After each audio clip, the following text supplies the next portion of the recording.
वजाहत हो जाती है तो क्या ये वजाहत इस जितना ये मामला अब गर्म हो चुका है, जितनी ये आग पकड़ चुका है, क्या ये सिर्फ एक वजाहत इस मामले को ठंडा कर सकती है, सूरत हाल को नॉर्मलाइज किया जा सकता है, या फिर कुछ और मजीद संजीदा स्टेप्स दरकार होंगे इसको बेहतर करने के लिए?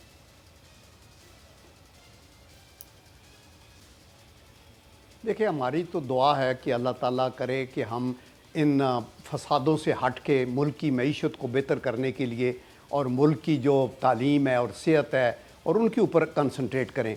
लेकिन अगर एक वज़ीर फेडरल मिनिस्टर ये कह रहा है कि प्राइम मिनिस्टर को पता नहीं तो मुआहदे हो गए हैं, तो ये नालायकी उन मिनिस्टरों की नहीं है, ये प्राइम मिनिस्टर की नालायकी है कि अंडर हिज नोज़ लोग मुआहदे कर रहे हैं, पब्लिक सफ़र कर रही है, स्टेट का बिल्कुल जमूद हो रहा है और हम कह रहे हैं कि जी नहीं उनको तो पता नहीं था, तो इससे वो मुबर्रा तो नहीं हो सकते। तो अगर उनको पता ही नहीं क्या हो रहा है तो फिर वो उस कुर्सी पे मत बैठें, फिर उधर से निकल आए ताकि कोई बंदे आए। और देखिए, आज पूरी एस्टेब्लिशमेंट आप कहते हैं वन पेज पे है, लॉ इन्फोर्सिंग एजेंसीज आपके कंट्रोल पे हैं, इवन देन आप इस इशू को नहीं रिजॉल्व कर रहे, तो ये नालायकी किसकी है? देखिए ना, ये हुकूमत को चाहिए कि ये इनिशिएटिव्स अपने तौर के ऊपर लें, ये बिल्कुल कंप्रोमाइज़ ना करें स्टेट अथॉरिटी के ऊपर।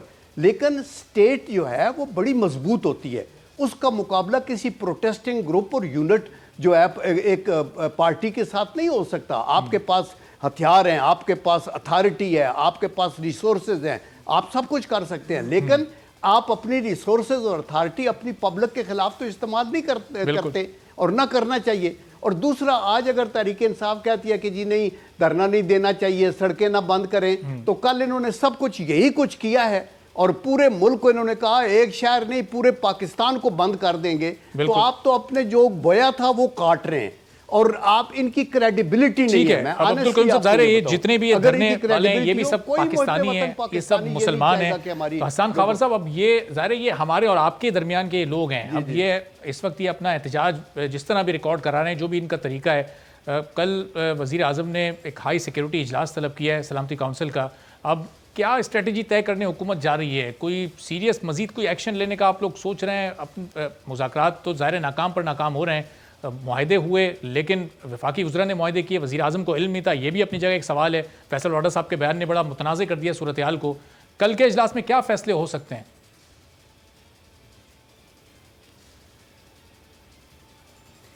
देखिए, मैं आपको पहले तो ये बताऊं कि इस बात को सियासी रंग देना मेरे ख्याल में इस मुल्क के साथ भी, इस कौम के साथ भी डिससर्विस है।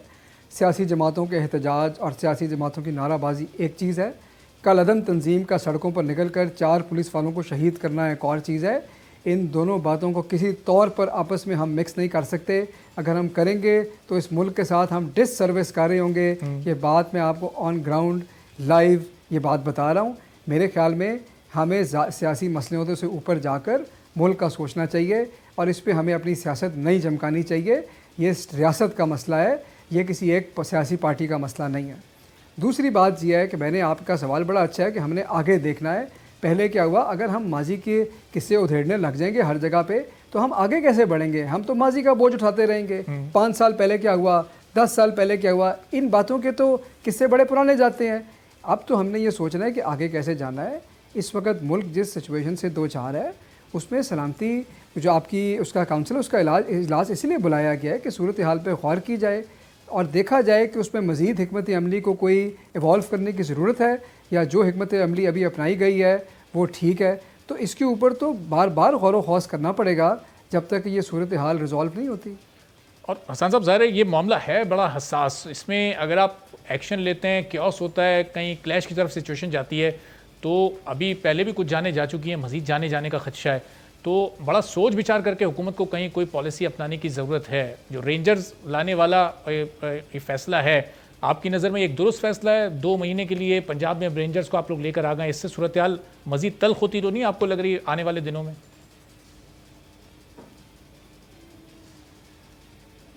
देखिए, ये बिल्कुल दुरुस्त फ़ैसला है और मैं ये इसलिए कहता हूँ कि रियासत की अव्वलीन ज़िम्मेदारी अपनी शहरियों की तरफ है। अगर रियासत को लगता है कि उसके शहरी के जान और माल को किसी किस्म का कोई ख़तरा है तो रियासत को अपने तमाम वसाइल बरूए कार लाने चाहिए अपने शहरियों की हिफाजत मतलब के लिए। पंजाब पुलिस की नाकामी से भी इसको हम ताबीर करें कि पंजाब पुलिस हुकूमती रेट को बरकरार रखने में कामयाब नहीं हो सकी, इसलिए फिर रेंजर्स की मदद की ज़रूरत पड़ी है।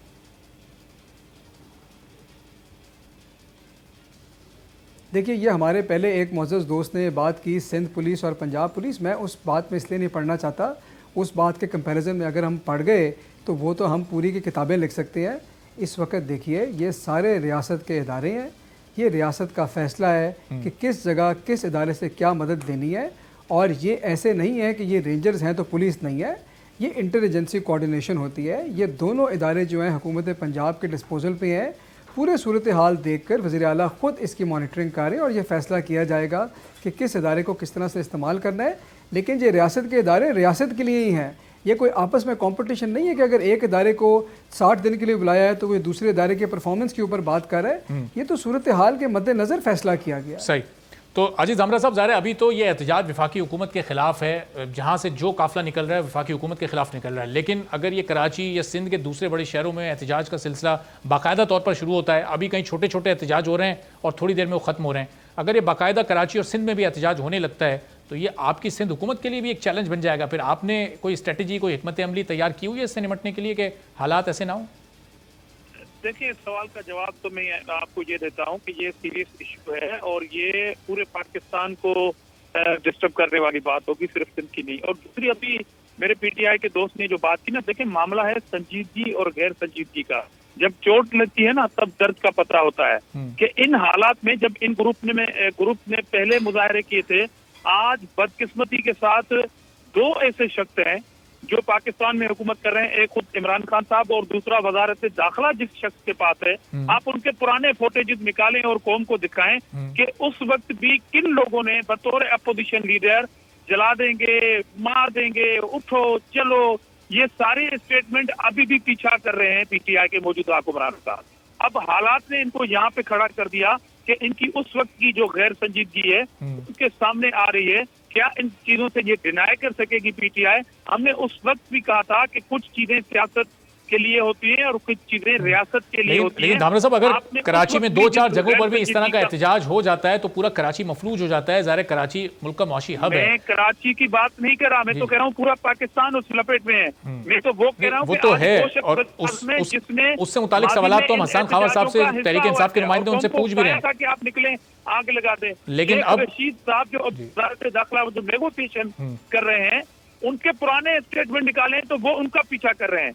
अपोजिशन संजीदा है, मैं रिकॉर्ड पे बात करना चाहता हूं। जी बिल्कुल। अपोजिशन के एक भी लीडर का बयान उठाकर हाजी साहब, ये आप थोड़ा सा आपने ताखीर से ज्वाइन किया, ये अपने इंट्रो में ये तमाम बातें मैंने बताई भी लोगों को, तमाम कुछ क्लिप्स भी लोगों को दिखाएं माजी के, दिखाएं कि कौन संजीदा है। हाजी साहब प्रोग्राम के इंट्रो में दिखाएं आप, सबसे बड़ा ब्लेंडर जो है, आप थोड़ी ताखीर से आपने ज्वाइन किया। अगर फैसल वाडा ये कहते हैं कि प्राइम मिनिस्टर को कुछ मालूम नहीं था इस तरह के मुआहदों का, तो फिर तो मैं इनकी पॉलिसी पे इन्ना लिल्लाहि व इन्ना इलैहि राजिऊन कहूंगा।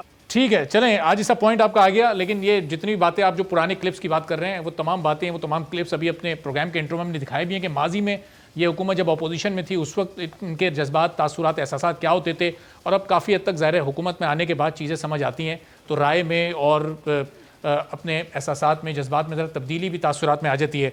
लेकिन अब अब्दुल कयूम साहब, ज़ाहिर है हसन खावर साहब और इनकी हुकूमत इस मामले को आगे लेकर चलना चाहती है, हल करना चाहती है ताकि हालात थोड़े नॉर्मलाइज हों। अब ये इस वक्त पूरे मुल्क का ही मसला है, हल तो जब तक अपोजिशन जमातें पॉजिटिवली हुकूमत का साथ नहीं देंगी तो क्या ये हल निकालने के लिए कोई मुनासिब कोई हल तजवीज़ कर सकते हैं? आपको लगता है ऐसा? इस वक्त अपोजिशन का रोल बड़ा इंपॉर्टेंट है, आपको इनकी साइड खड़ा होना पड़ेगा, ना कि आप एहतजाज करने वालों का साथ दें और इनको इनका माजी याद दिलाएं।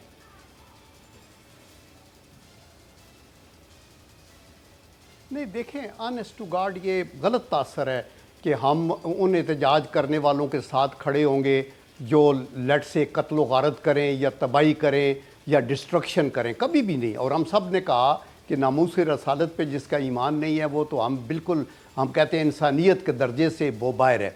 लेकिन ये जो बात है ना, अभी खावर कर रहे थे कि देखें, अगर रेंजर्स की ज़रूरत पड़ती है तो ज़रूर है, वो एक आइनी और कानूनी रास्ता है। अगर फ़ौज की ज़रूरत पड़ती है तो कई दफ़ा वो करना पड़ता है। लेकिन मेरी एडवाइस ये होगी कि ताकत के बल बोते पे इन मसाइल को हल ना करें, अंगेज करें, मुज़ाकरात करें, और मुज़ाकरात करने वाले वो लोग हों जो अपने सर से उतारने के लिए कुछ लिख के ना दे के आ जाएं जो बाद में पोस्टैरिटी के लिए एक मुसीबत बन जाए, तो वो आप करें। आपने ये माजी के अंदर देखे ना, एक एसएसपी को डंडे मार मार के बिल्कुल हलाक करने वाले थे, चीन का सदर नहीं आ सका था, तो हम ये सियासत करने वाला कभी भी, मैं ये कहता हूं कि ये डिससर्विस है, but this was done in the past. और आज अगर ये फंसे हुए हैं तो ये इसीलिए हुए हैं कि इन्होंने सारी गलत की है। हमारी दुआएं कौमी बिल्कुल इनके साथ हैं। हम कहते हैं अल्लाह ताला करे कि ये जो प्रोटेस्टर्स हैं उनको भी होश आए और वो लोगों की तकलीफ क्रिएट ना करें। सब्सक्राइब करें और बेल दबाएं ताकि कोई खबर रह न जाए।